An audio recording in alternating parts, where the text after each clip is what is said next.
நடிகர்கள் பேசினாலே கைத்தட்டல் கிடைக்கும், ஜாலியாக இருக்கும். ஆனால் அறிவு வளராது என்றும் கொள்கையுடன் பேச வேண்டும் எனவும் சென்னை அம்பத்தூரில் நடைபெற்ற திமுக நிகழ்ச்சியில் நடிகர் சத்யராஜ் தெரிவித்துள்ளார்.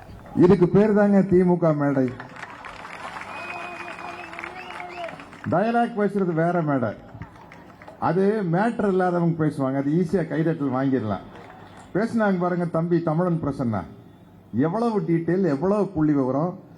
ஒரு வக்கீலின் வாரத்தை போல அவரை தமிழன் பிரசன்னா வச்ச வாதங்களை எதிர்த்து யாராவது பேச முடியுமா? மாற்று கட்சிக்காரங்க யாரா இருந்தாலும் சொல்றேன், நான் சவால் விடுறேன். தமிழன் பிரசன்னா சார்பில் நான் சவால் விடுறேன், அவருக்கு பதில் சொல்ல முடியுமான்னு கேட்கிறேன். அதுக்கப்புறம் தோழர் அருள்மொழி அவர்கள் பேசினாங்க. என்ன புள்ளி விவரம் இது? மாசுக்கு கைதட்டுற விஷயமா இருக்காது.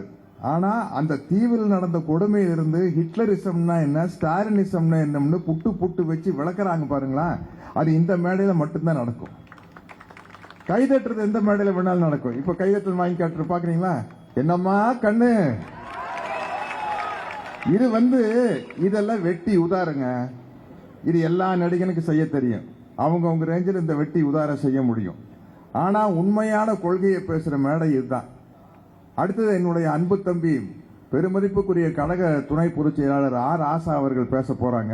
அவருடைய பேச்சை கேட்கறதுக்கு நான் காத்துக்கிட்டு இருக்கிறேன். ஏன்னா அவங்க மாதிரி இருக்கிறவங்க பேச்சை கேட்டாத்தான் நம்ம அறிவை வளர்த்துக்க முடியும்.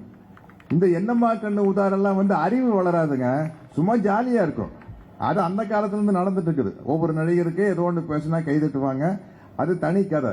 ஆனா இதுதான் ரொம்ப முக்கியமான ஒரு மேடை அப்படின்னு நான் நினைக்கிறது. அந்த காலத்துல எலெக்ஷன் ரிசல்ட் இந்த பேலட் ஷீட் தான் வரும். 9 மணி நிலவரம், 11 மணி நிலவரம், மத்தியான நிலவரம், சாயந்தர நிலவரம் அப்படின்னு. இங்க நிலவரமே இல்லை, ஒரே நிலவரம் தான் இருக்குது. மீதி எல்லாம் கலவரமா தான் இருக்கு. ஏன்னா தமிழ்நாட்டில் இருக்க ஒவ்வொரு தனி மனிதனும் இந்த ஸ்டாலின் அவர்கள் ஆட்சியில் இருக்கிற சிறப்பை உணர்ந்திருக்கிறார்கள்.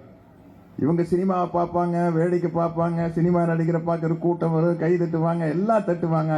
ஆனா நம்முடைய குடும்பம் 5 வருடங்களுக்கு முன்னால எப்படி இருந்தது, இப்பொழுது எப்படி இருக்கிறது என்பது ஒவ்வொரு தமிழ்நாட்டு குடிமக்களுக்கும் அவர்களுடைய மனசாட்சிக்கு தெரியும்.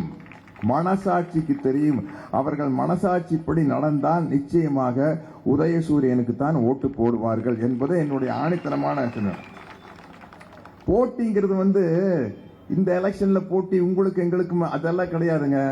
இந்த எலெக்ஷன்ல போட்டி சமூக நீதிக்கும் சனாதனத்துக்கும் தான். அந்த சமூக நீதிக்கும் சனாதனத்துக்கும் தான் போட்டி. இந்த கட்சிக்கு அந்த கட்சிக்கு, அந்த கட்சிக்கு இந்த கட்சிக்கும் எல்லாம் போட்டி இல்ல. உலகத்தில் 2 சித்தாந்தம் தான் இருக்குது.